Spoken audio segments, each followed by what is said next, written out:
I got stood up today by in a meeting. I mean, I was like, okay, Wait, what? You got stood up in a meeting? yeah, I got stood up. Oh, is this It's not- someone you know well? No, no, this was a first, a first time, Hmm. and but no, I was, I began to tell a story to myself. Oh my goodness, why did, why? I'm like, why not? Why Why? not? Why not? Why Yeah. not just stand me up? Why not just stand me up? Am I that important that the person had something and it just couldn't get back to me in time? So Mhm. should I be the one going, uh, so I just sent a text, hey, I know you may be sitting on the beach, sipping on your favorite drink, and that would really hurt me that you forgot. But if it is, it's cool, But we I tend, know where I stand. It's all good. yeah, it's all good. And we will reschedule. We shall reschedule, period. Mm, mm, Ah, mm, how are mm. you doing, Tracy? I'm doing really well. And I appreciate you saying that because I put a post up this week about it's really good to question our own assumptions, Ooh, la la. right? About things. And that's kind of what I'm hearing you say is I mean, I think we can do it all. I think we can honor that hmm, a boundary might have been crossed. Mm, Maybe, maybe not. We don't know the story, right? So we don't correct. know. And I think having that, what I'm recognizing is my emotions are not an absolute. They're Mm, simply a little nudge saying, hey, there's something to attend to. correct. How I attend Correct. to it, I might need more information in order to attend to it. And so I think when we just immediately like anger, it's like, I'm angry, like we embody the emotion, it becomes our absolute, at least in the moment. Mm-hmm. Sometimes as we get immersed in the story that we make up around it, it can be a longer period of time. Correct. But it really is more of a breadcrumb, Mm, right? To mm, follow with curiosity. It's like, oh, something's up, right? That I get to address. But what you just explained in this particular instance is a great example of following that, not jumping to assumptions, correct. also not jumping into being so tied to an agenda, like Yes. I'm a relatively Yes. fixed personality. Mm-hmm. And I've struggled with that most of my life, where it's like that absolutism, but this is what it stands for. And it's like, well, that's what you're choosing to make it stand for.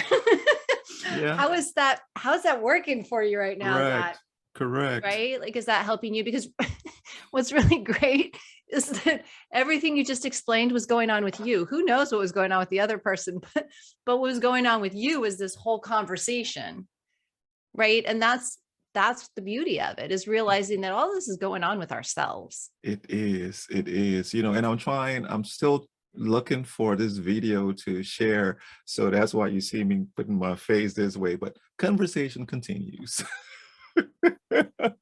Yeah, well, we will continue. We're getting really good at that. We can be, doing multiple Multitasking, things at once.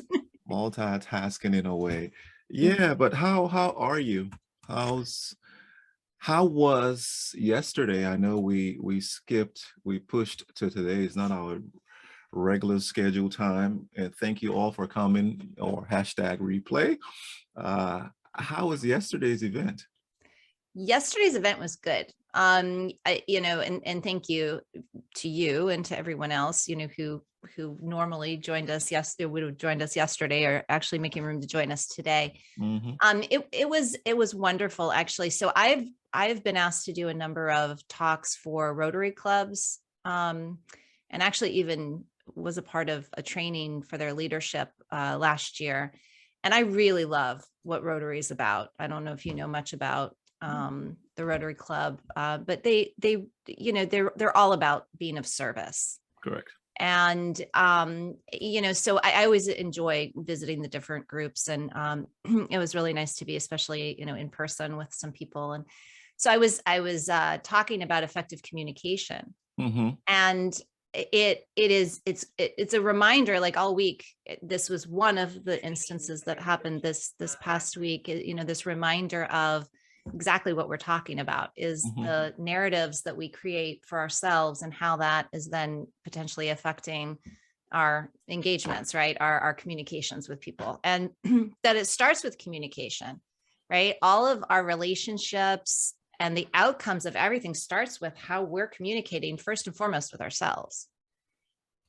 And what I found was, it was kind of, funny, not funny necessarily, haha, but, interesting so when I was first kind of introduced to the group before the meeting got started, they're very welcoming, and a number of people came up to talk to me. And one individual who sat down next to me, he said, so what are you going to be talking about today? I said, well, I'll be talking about effective communication. And he goes, oh, I've got a question for you. He said, how do you communicate? This is exactly how he's saying it to me, right? How do you communicate with people who just don't seem to understand, why you need to vaccinate? And I said, it's not about what we're trying to communicate as much as it's how and the intention of the long term, right? So I said, what I'm hearing with you, and I'm about to get into it in a moment when I get up there and speak, but if you will forgive me if I'm overstepping, please tell me if I am, but you seem to be going in with an agenda. Right? The agenda being, I'm right and you're wrong. And I said, is that fair? And he's, well, I really, I just don't understand, and they can't seem to explain to me, in a way that makes sense. And I said, well, that's also actually having an agenda, whether we realize it or not. Because when we go in needing to hear it and having expectations, if you don't explain it to me this way, I just don't understand. That's not really listening. Listening is beyond our own comprehension, which it challenges all of us, to be frank. We're all challenged in that space. I'm not here to say I'm a master of this by any means. It is about having awareness about it. But again, if we're going in, I said, why are you engaging? That's a great question to ask yourself. Why are you engaging? Are you engaging to try to convince somebody of something? Are you engaging? And it's about being honest. It's not right or wrong. It's just, why are we to ask those questions? What is it that I'm trying to communicate? How am I wanting to communicate it? And why? Why is this so important to me? Is it because I'm trying to convince other people, or is it because I really am interested in trying to understand where they're coming from? And that is the biggest challenge, especially when we're in communications where we're on different sides of a particular topic. Correct. And so I said, personally, what I'm going to talk about today is that the number one way we tend to have more effective communication is when we go in with the ultimate intent to build trust, rapport, and connection. Not to be right or wrong, not to, agree or disagree, not to, get to whatever we normally go into conversation for, but is to realize that we're across from another human being. And what we truly want as human beings is to build connection, whether we're aware of it or not.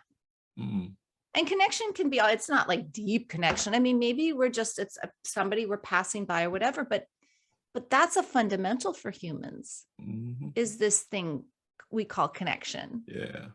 Right? It's why being disconnected and separate for 2 years has been so hard on us. Because we crave connection in all different ways. And one of the ways we connect is verbally, right? Or non-verbally too, is through our communication. Yeah. Right. So it's like, am I entering this very sacred place of connection and with disregard or irreverence?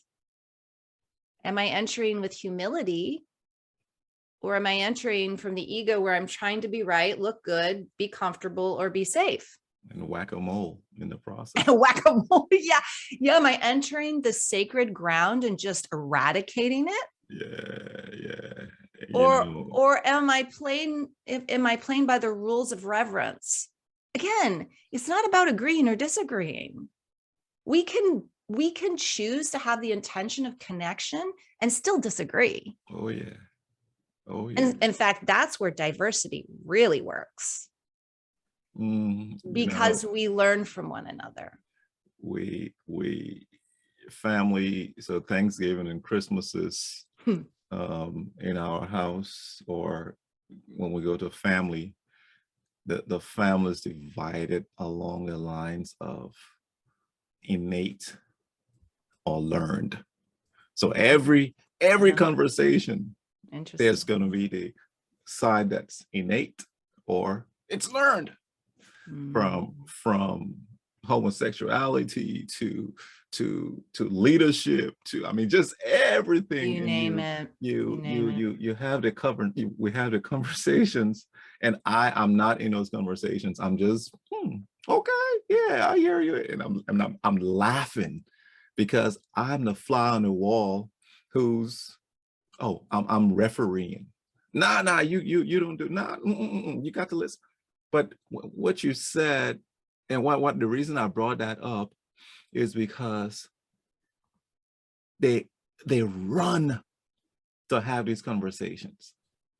And at the end of the conversations, we all sit on the table and eat and laugh and have fun, regardless of if innate won that day or if learned won that day. In fact, nobody wins. They share their ideas, they share their beliefs, and they share it passionately, right? But the key is, at the end of the day, we are taking pictures, we're hugging, we're family. If we take that same concept, that same thought process, that same construct, and put it over individuals who we meet day by day, the person who you said in passing, or the individuals who we see regularly, that we're family, we have different ideas, and let's come to the table. When I speak my truth, you have your truth also. And when you speak it, we're okay, whatever those truths are. But when I heard the way that the question was phrased, the gentleman who asked you, why don't they, right? Why don't they? I mean, as soon as you phrase the question that way, you're making me, if I'm the person, if I'm they, I'm already on the offensive going, man, what are you saying? Whereas I think, make me understand, right? Is a good entry point. Or can you help me understand? Correct. Because maybe I can't. Correct. And I certainly can't make you understand. You can only make you understand. Give me more information. Share with me. Start from a place of humility, rather than from a place of authority over That's a good one. the situation. But good stuff on that, on the feedback on the meeting. How's planning for Christmas? I know we're 20 days, no. Oh yeah. What? Christmas? Days. What? I'm still planning for tomorrow. Yeah, well, I just want to say one more thing about that too, because it was something I was discussing with Jeff this morning. What's really been beautiful about the past week for me, you're gonna be so proud of me because I'm gonna be talking about me right now, as opposed to one of my clients or somebody else. You're crazy. I know I'm going way out on the limb here. If you guys don't understand what's going on, I'm not going to tell you which EP. Just go back and rewind to a bunch of other ones. Rewind a couple. Yeah. So what's really been beautiful for me this past week is, in that situation, because he was asking me, how did the talk go? I said, I always enjoy it. I love being with people. My main intention when I go into these things is to build trust, rapport, and connection, and really be of value. But I also realized, and I told him, I said, you know what I'm really just 100% embracing in myself is that I'm a disruptor. I've always known that. But as I explained to him, I said, for so long, I kind of was in that defensive space with it. Like, you don't understand me. I'm not like you.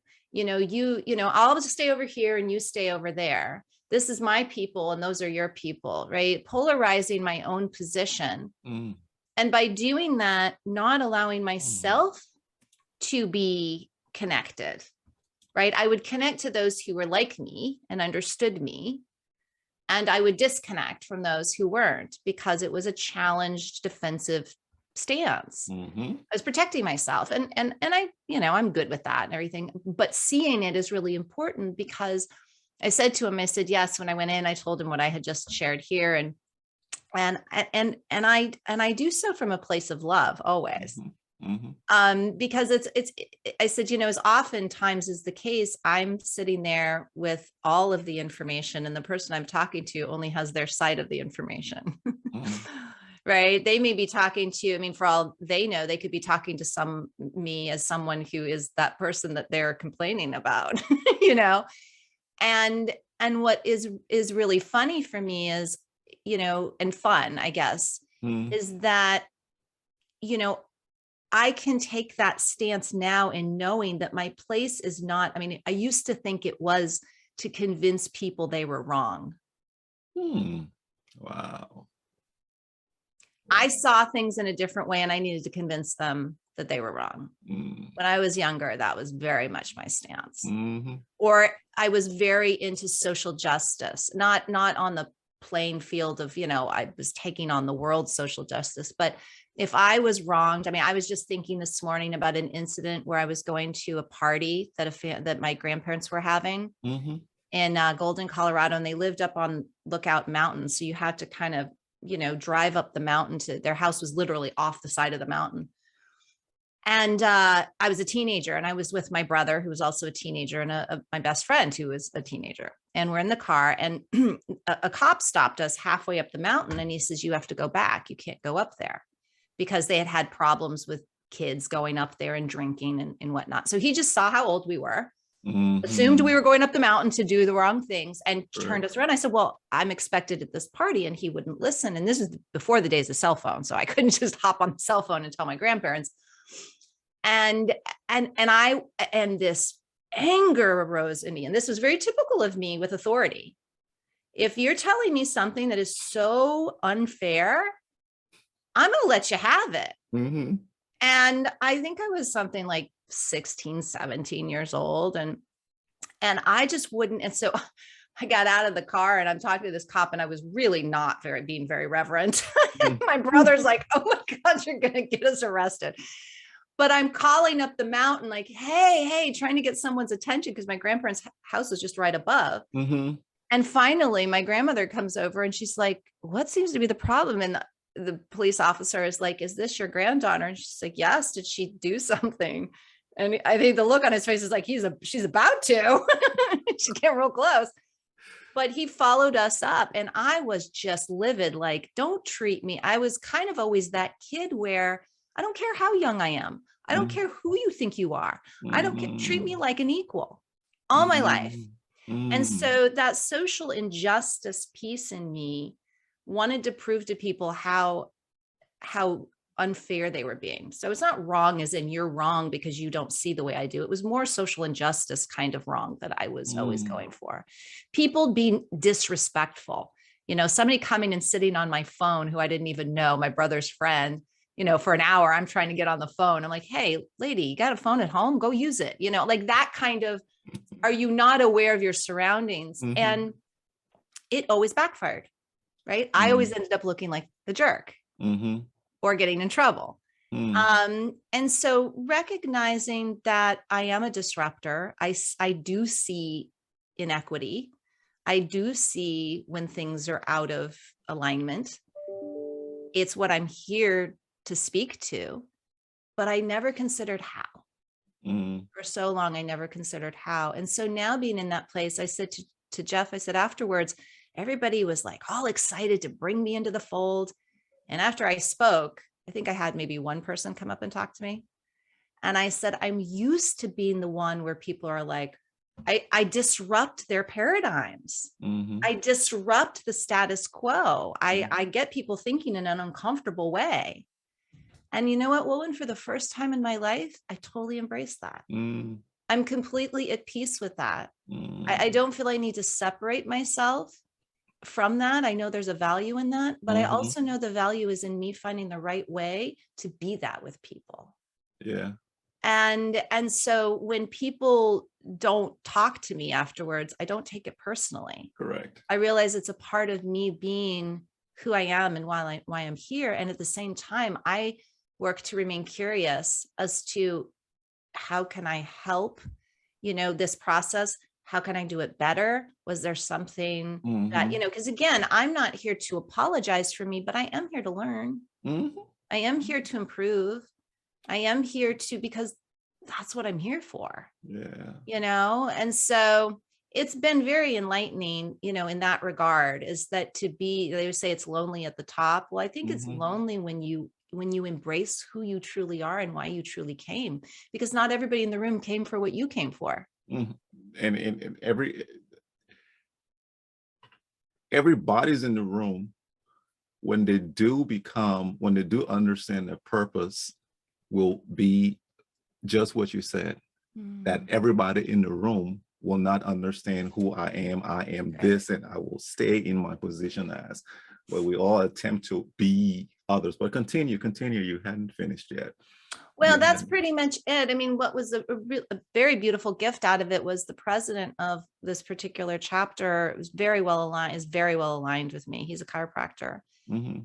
And he was a real gift, because afterwards he said, you really talked around a lot of things that you didn't speak to directly. And he says, I said, you could hear what I was really saying, couldn't you? He goes, oh yeah. And I said, I like to meet people where they are, and I don't always know where people are, so I try to keep it light in the beginning. And even if that's called light, because I'm sure some people in the room didn't feel it was light, but I don't dig in. One, I don't have time to in 20 minutes. But two, it's having that reverence and respect, for where people are and what they can tolerate. Because, when I look out into a group and I see people really eager and then suddenly nodding off, it's because they're checking out. It's because it's like, oh, I can't hear this. And then there's other people who are just like glued, and so it's just interesting. I can look at it all evenly and not take it personally one way or another, personally in a positive way, like, oh, I'm the thing, I'm the bomb, not that way either, or not, oh my gosh, that person's falling asleep, I'm being boring. Just be neutral. Like, it's not about me. It's curious to me that so many different people can respond in different ways. And quite frankly, there might be people who are just bored by it, I'm completely okay with that too.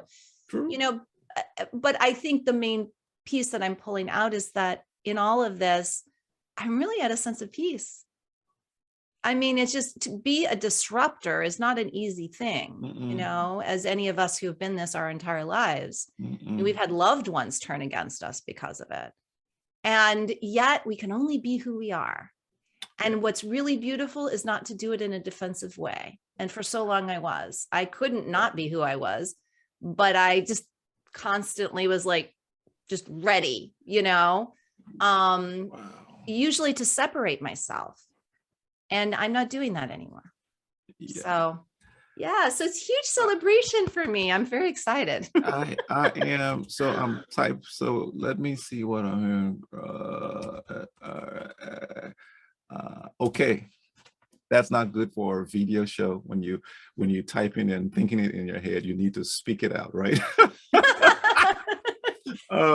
So as you were speaking, I think all I heard was, so math 101, you had to deal with algebra or whatever it is, and then you thought about, you got a problem, that you couldn't understand, and you went to math 201 and you were, or 202, and you were like, this answered my math 101 problem. Math 303, you answered 202's problem. 404 answered 303's problem. And what I'm saying is, your until we find out that we have that nuclear, until we can control and understand the nuclear power that's within us, we are going to be like a kid driving a 500 horsepower car, and it's his 10th day on the wheel. He is going to learn how to drive this car. However, he's just not experienced in this kind of power under him. I mean, he's going, and he's moving, and over time but still he doesn't know the cadence when he's coming to the curve to slow down. And when he kind of clears it, when he's in that U, then he steps on it for it to rev. But it takes time. So all the power's in you, the power's been in you. You fought it. You were thinking on the people coming at you, all those different things. All of a sudden, the growth and maturity has come in now to settle. Imagine, I want you to imagine a hair, the width of the hair. You have settled center of that. Do you know how centered that is? For the hair width to be center in there, where we look at it and go, there's no center here, but there a center exists there. And when you settle in that place, and here's the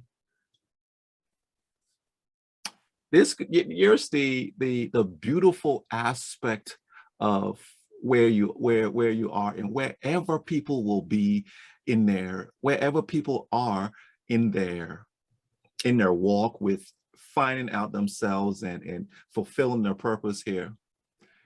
You will uncover now, you're about to go into the master program of the math program.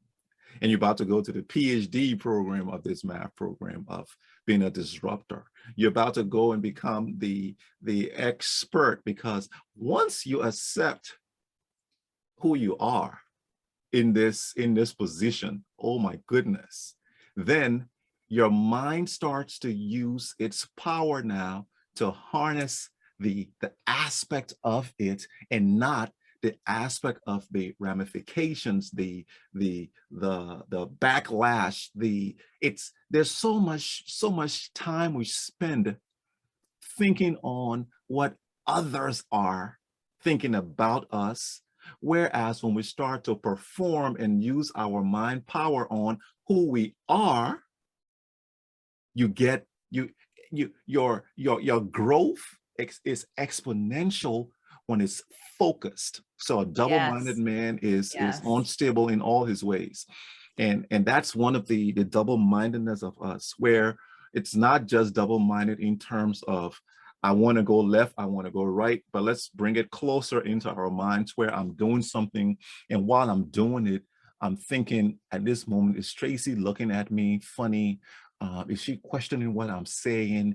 And then all of a sudden, I start to do this in my discourse. Whereas when I am single-minded in this discourse, I'm not really thinking on what Traci is saying or thinking about what I am saying. I am sticking my mind on what I'm saying, and I will have the thesis statement.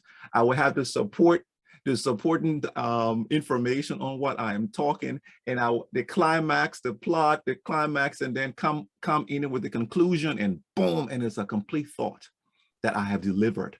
So when you stand in that position as a disruptor, and I would say this, put that on in your bio, your auto now, Traci Phillips, a disruptor, or blah, blah, blah. So when you sit in that place as a disruptor, Mhm. You own that You space, own it. It's and really important. you are single-minded, coming in with love. I'm disrupting with love. I'm not disrupting Yeah. here, coming with, I'm just breaking the place down, bull in the China shop style. But no, you're coming in and you're delivering. So concluding what I just said, let's be single-minded in our purpose, because a purpose is just what it is. It's single. You don't have multiple purposes on here. You may have supplemental things that will assist that purpose, but single-minded in your purpose. And I will be brash and I'll say, don't care about what the crowd is saying, because over time, with time is always the best gauge. Over time, when they see that you are doing it and you're in love doing it, you're graceful doing it, they will come and say, she's been doing it for a couple years now and she has been constant. Let me listen to what she's saying. Back to you, sis. Oh, so great. I mean, so many places. I'm like, my mind is like, choo, choo, choo, choo. So Yeah. when you say single-minded, the first thing I heard of was the connection of that hair to all of our brains, right? So we're not just single-minded here. We have three brains. We have a head brain, a heart brain, and a gut brain. And so to be single-minded is where all of them are connected and aligned. That's when we're in the flow. So we're actually not in our minds at all. We're channeling the energy and information from all of these spaces within us. We're embodying that. And what this is truly when we're ready to step into selfless leadership.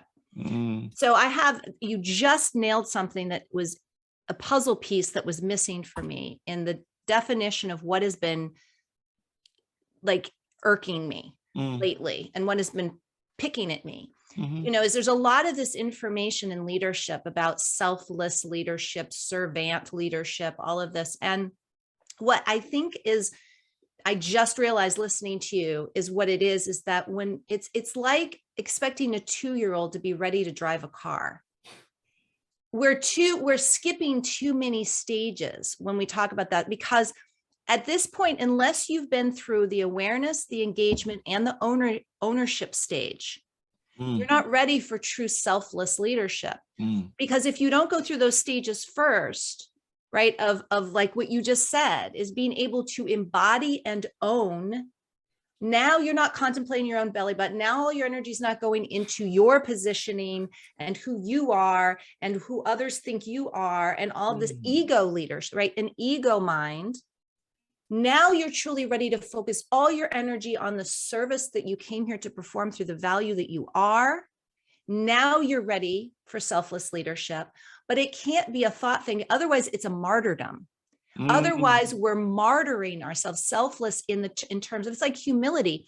Humility is not that humble form that we sometimes misunderstand as self-deprecation and the inability to accept praise. That is not being humble. I don't know what that is, but that's not being humble. True humility is about seeing yourself as equal to other human beings and realizing that every single human being is here to serve in some way, right? It's just finding your own place of service. But until we can grow up, like the 2-year-old is completely egoic. That is the stage of development the 2-year-old is in. The 5-year-old is still in that stage. Well, heck, so this is the 25-year-old. And we can be 55 or 65 or 85 and still be in that space if we don't allow ourselves to progress through these cycles and own whatever it is, the value that we have. Once we own it, now we can selflessly lead with it.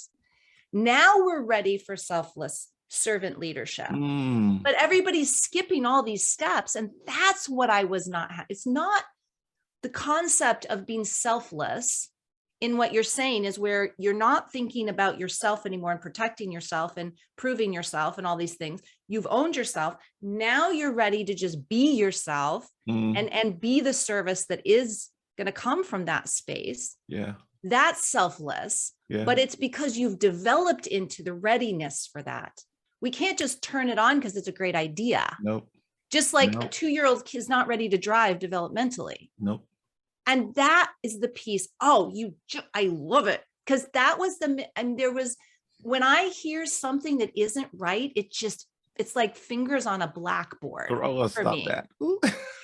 I I'm know, carrying it. that's how uncomfortable it is.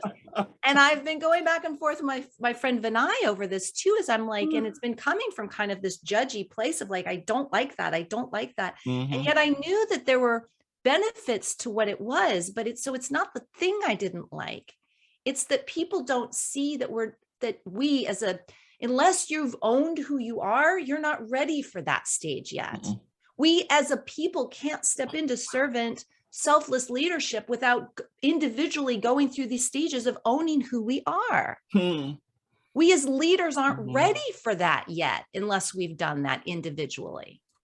So Mm. if I love it, the concept is great and there is space for it once we are developmentally there. Wow.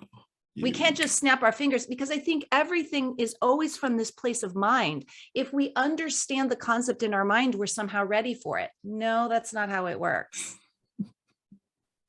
Oh, I'm so excited. Thank you, Wulwyn Port. you think you're excited what you were saying just now, right? I want to revert to what it's saying to me. So we're getting high on our own supply. I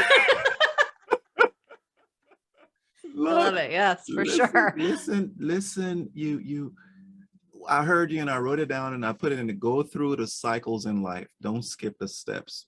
So Traci, you would not have gotten to this place of understanding about your being a disruptor had you not had the conflict of finding out why they ignoring me, why aren't they coming to shake my hands in the past, why am I always the one on the other. So had you skipped that, you wouldn't have been prepared to stand, and when they ignore you, you go and you keep on going. Now, what you're saying, what you said, all that you said, all I am getting is you have to wait. Wulwyn, wait. Wait, Wulwyn. Wait for it. Wait Wait for for it. it. Because Wait, no, because wait for it. because you're not ready. You're not ready. Because if you're ready, readiness, Holy Spirit, help me with readiness.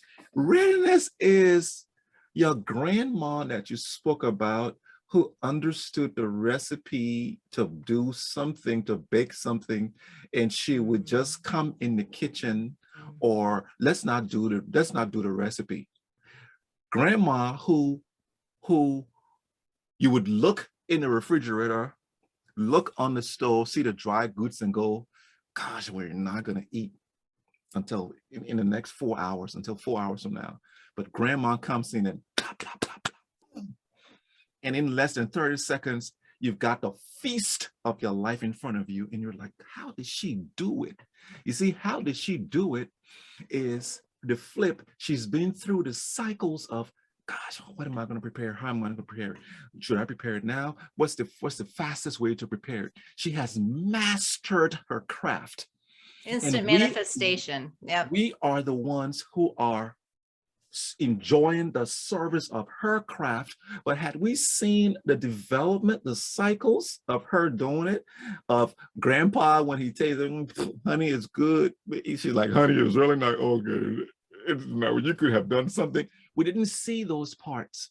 And we have to go through the cycles in order to get on this platform that has been prepared for us, but we have to wait and go through it. Yeah, it's the timing piece. And again, I love the analogy that they always use in with the farmer. The farmer plants his seeds, and if he is like he's very expectant and also a bit impatient, soon as he sees that little seedling pop, he tries to pull the shoot up to try to advance that growth. He's going to pull it right out of the ground, and now it's dead.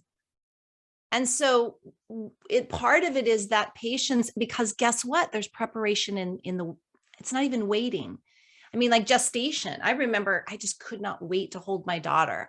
It's like, oh, those last months are just like, oh, especially since every time we did an ultrasound, she would bury her head in the placenta. So she was playing coy. She was not going to let us see her until she came out. Mm-hmm. And so but it was almost excruciating when I focused on it. When I didn't focus on it, and instead I focused on, these may be the last couple months I have to relax, put my feet up, like where I'm not sleepless nights, nursing a baby all the time. And when I focused on that, I was enjoying that process. And I think that's the other piece too in this, is that what we focus on is what we experience, right? And so if we're focusing on the impatience and we're focusing on the why hasn't arrived yet, and we're focusing on that's what we're going to experience. Yes. If we focus on okay, well, I have this time that I'm waiting, I could read, I could, what do I want to do for me? Preach. What do I want to be doing otherwise to prepare for this thing that I have faith and trust is coming? But I'll tell you what too, is I had to experience both sides of the coin. I had to experience both going through that period of having my heart broken because I felt the meaning I was giving to it as I was being shunned. Yeah. And I also had to experience the side of me that was the flip of that, where I got so tired of being in the victim that I decided I was going to be, in a different position. And I thought myself better than everyone else. Mm-hmm. Mm-hmm. I went through that point in my life too. Mm-hmm. I was not humble.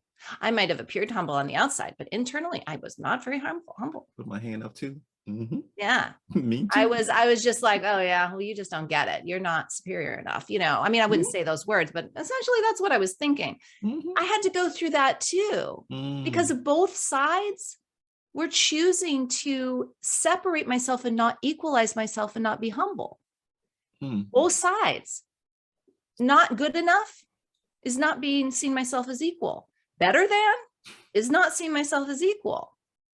And so I think that's the key piece, that all leaders, if we don't really truly, and we can, it doesn't have to be years that we go through it, but we have to go through that stage. We cannot advance to this beautiful place called selfless leadership just because it sounds nice and it sounds pretty and it lines up with all the developmental stuff that we want to be doing if we are not ready. Otherwise, it's just lip service. And it's also pushing a critical piece that, again, it's trying to convince a 2-year-old that they're ready to drive. It's not going to work. It's going to be hazardous. I mean, the path you so the picture of that, right, of the 2-year-old or the kid in a 500 horsepower vehicle, they will at times they may stay on the road. And it will look as if they're driving well. And then all of a sudden, a speed bump or S-curve or another vehicle or some other thought process that you haven't come across in your learning, going through the various stages where you would have learned how to deal with that had you taken the right time. When you see this, when that thing comes, they go, they freeze and they go back to the only thing they know. They go back to when I was driving. And guess what? They didn't even know they were driving well. They would go back to some place in time and go, I did this, so I'm gonna do this now. And then they do it and they and they feel this, that's what I did. This is the right thing to do. And the person is good. Everybody else around is looking like, oh, is that what they just did? I thought they were driving well. They should have just gone to the side and slow down. But I know we're talking a lot of analogies here, but here's the key. Leaders, moms, dads, pastors, CEO, wherever you are, leaders, they all fall in that bracket. There's a reason why you have mentors. There's a reason why you have experiences. And when you can embrace, is what I heard you say with the baby. I want to hold this baby, but you know what? I'm not going to have this time in the future. You embraced your now. When you embrace your now and not try to forecast and live in that period where you know you're going. And that's the beautiful thing about this, Traci. All these leaders, no leader's bad. They just didn't wait to go and grow and get into their full potential before stepping in that place. One, two, the ones who didn't wait to get in the full potential and stepped into the place, if they are egoic, then therein lies the issue of learning on the job. They can't learn on the job. But there are leaders who they're not ready and they're placed in there and they go, I don't know how to operate in this space. Give me the grace and I'll give you the grace. Let's find out together how this thing works. Ooh, that person is a superstar. Right. So as we are engaging in our everydays and in what we're doing in fulfilling our purpose on earth, what I'm getting is, Wulwyn, stay centered. And staying centered means I'm not forecasting. I can daydream. That's good. That's good for the purpose. You have to see the vision, but I'm not going to stay in the vision. I will stay in the now and work the various exercises that will enable me to fulfill that vision when I do arrive there. Yes. And that's what we need in these leadership places, is not to tell us just what selfless or servant leadership looks like, and just assume that by doing that, people can become that. This is why I'm saying leadership is an inside job. We have to, like you said, do the exercises, work with the mentors, work with the coaches, work with, be working with our awareness, building our awareness of where we are naturally in our developmental stage. The more awareness we build, the quicker we advance developmentally, right? Because that awareness then becomes engagement. Like you said, the guy or the woman who's in that leadership position before they're ready, but they're open, they're curious.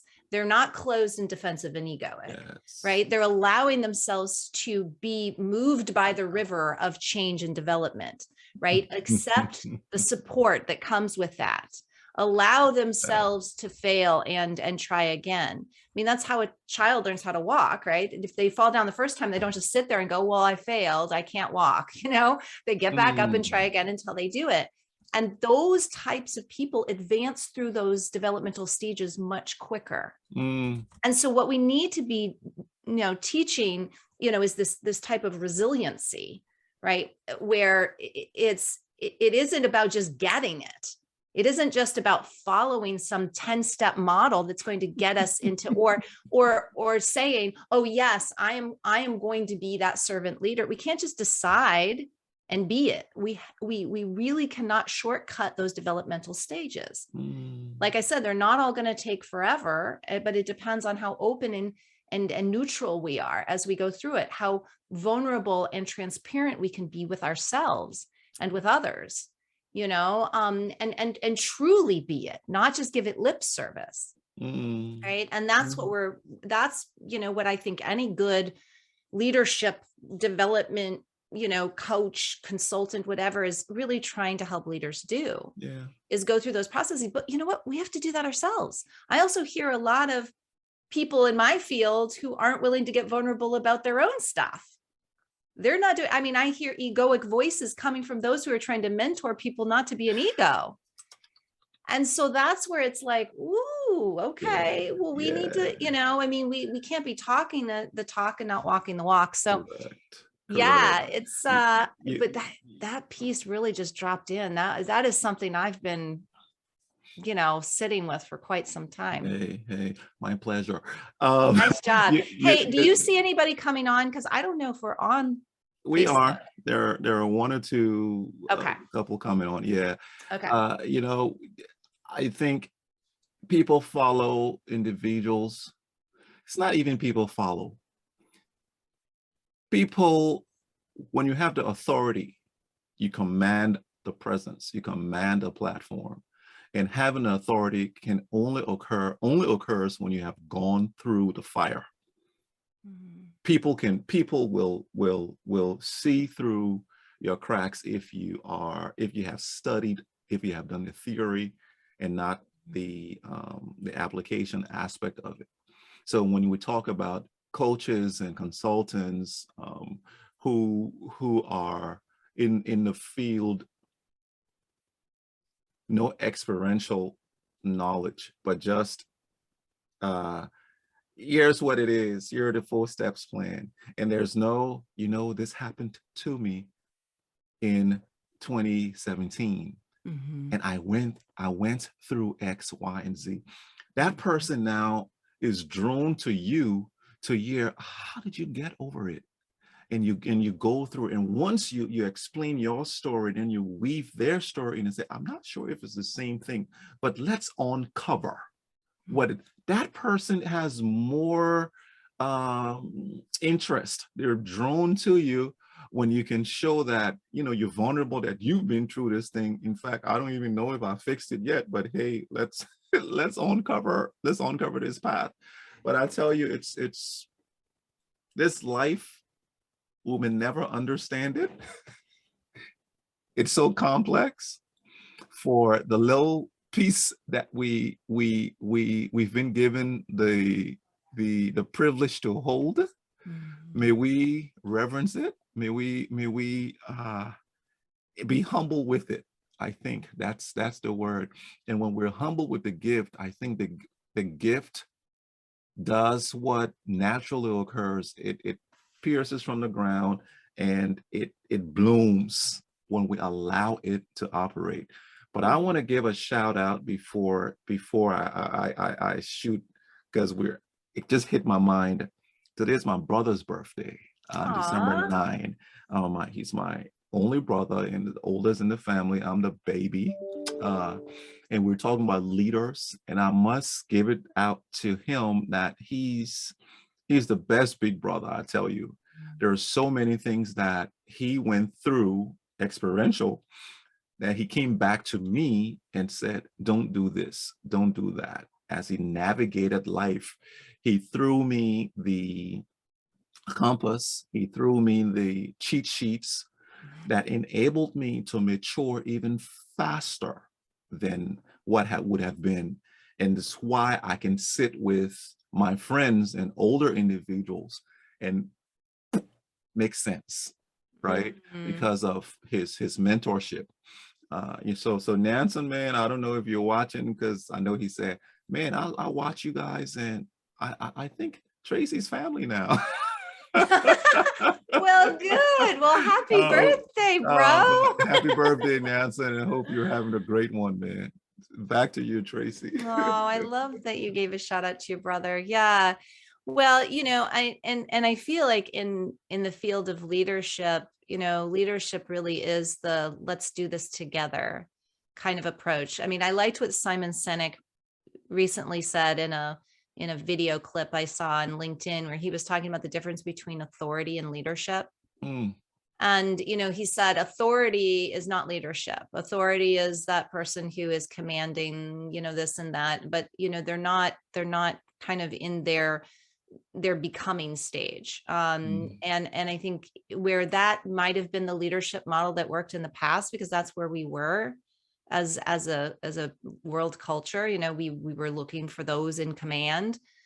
In this day and age, we are looking to command our own lives.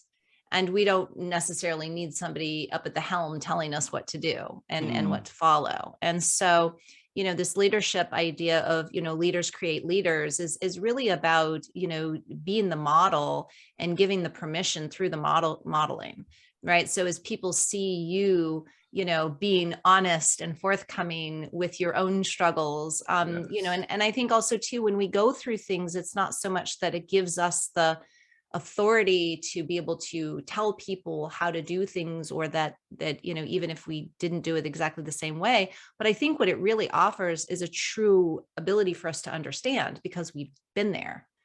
And in our understanding, we can hear people. We can truly, when we're listening, we can truly understand, because we had a similar experience. I think it offers us the ability to meet people where they are better. It's not so much about what we can give to others, right, in that regard, but what we can offer others in our ability to understand them. And so really that concept of, I like that he made that distinction, because we are shifting. It's not that authority model didn't make sense at one point, or that it was wrong, because for what we needed then, obviously it was there for a reason, and we subscribe to it because of that.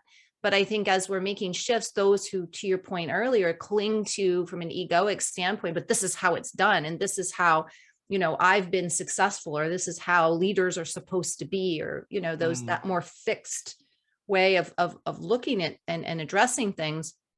That is what is making it more difficult, both on the person who's being fixed, but also on those who, they're leading, if it is a leader, and really just recognizing that there's no shame to change. It doesn't mean we were doing it wrong.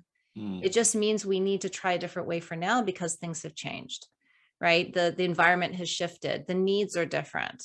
We're different. We're not the same people as we were before 2020. We are not. We have seen more, once you see it, you can't not see it. Yeah. Once you've been through it, you can't not have gone through it. Yeah. And it changes you. And so we have different needs. We have more awareness as a population. As a world population, we have more awareness of a lot of things. But what's really happening, and I'll go back to the communication piece for a bit, is what's coming through for me is the main thing about building good communication is about the connection, because I am feeling more and more as we go forward, and what we're still going to be asked to endure, and we're still going to be asked to go through and process, through that birth canal, is that I believe true and well built and cultivated connection is going to become a currency. In other words, that is going to be the exchange rate that we're going to be working from, is this heart-based, have you really taken the time to build connection with me, or have you not? Are you really truly available, or are you not? No shame, no blame if you're not. But if you're not, I can't exchange with you. I can't barter with you. I can't. It's going to be a currency. It's just, it's come through pretty strongly. It actually, the word currency came to me yesterday. And so there is also a need to it. It isn't just about developmentally and, oh, this is the better way to do it, or more effective, or whatever words we want to use. It's that's the direction I'm sensing we're going in. And if we don't take the time to build these connections, if we're all in our heads and we're just trying to operate based on best, practice, and how that aligns with our understanding, intellectually speaking, then we're going to miss this opportunity to really build those true deep connections. And if so, it's the same thing as missing an opportunity to put money in the bank before a recession or a depression, or take the money out of the bank, whatever, whichever way you go, is when we don't take that time to feed into something and let it build up, then when we need it, it won't be there. Isn't that, right? When I heard you say that, and, there's the age-old building a good network, right? And it's just, and it is currency. And it's, I think it shows up in ways with better networks being created. So you and I built a network here, can introduce. We built a community. There I you see go. There's a difference between a network and a community. So we go and we continue and build, we build it and we build it. When you said currency, I truly believe that, because I heard a pastor say this. He said, there's a product and there's money to buy the product. And he says, but what buys money? He says, character, the goodness of who you are, the thing that you are, your essence. And when I heard you, because I'm not going to build my network. Yeah, you can build a bad network, but we're talking about really building your community and building trustworthy servants, etc. within there. And those are the things that will create, that will buy whatever that's needed in our lives. Because it's I hear you. value. I hear you. It's all about value and exchange of value. Because, like, for example, if you had $10 and I had a product that I felt was worth 20, and you're saying, I'll give you my $10 for your product. If I'm looking at the value of this product being 20, I'm not going to accept 10 for it. Mhm. Right. And so it's Mhm. the same thing, is as if I value the ability to build deep connection, Yeah. and you're showing up as only available to give this much or Yeah. not at all, I'm not going to value that and want to exchange with you. Yes. Right. And so that's the thing, is that it's going to be necessary for us to have open hearts, to develop our EQ, our emotional quotient, as well as, our intellectual abilities, but really that ability to connect with open heart that is going to allow us to have something to that's valuable for other people to want to trade with. Yes. It's no longer going to just be like, I can hold this dollar bill and I can get you to do anything because you want the dollar bill. It's like, it's going to be more personal. Yes. It's like, your dollar bill, it doesn't mean anything to me, but your character, as you said, your person, and how your person is showing up. And the more awareness we build, also our PQ starts to develop, our percipience quotient, our gut instincts, where we can read people so they can tell us whatever they want, but we may read that's, it's like the Wizard of Oz moment where Toto pulls away the curtain. We're like, oh, the wizard's not the great globe in the sky. He's a scared little man behind the curtain. That's the actual value. Exactly. That's the actual character. And I can sense it. So you can tell me whatever you want. I don't sense that that's real, and I don't want to exchange with that. So yeah, I could go on and on. I've been getting a lot of downloads around that one. We are over by a minute, and we want to respect them. So let's do that in the next 2 weeks. And believe it or not, we're coming on the 22nd of December, 22nd, 3 days before Christmas. Countdown. I know. So look forward to talking to y'all, seeing y'all. Traci, it's great talking to you. It's always great talking to you too, Wulwyn. You guys take care. Thanks, everyone. Bye-bye.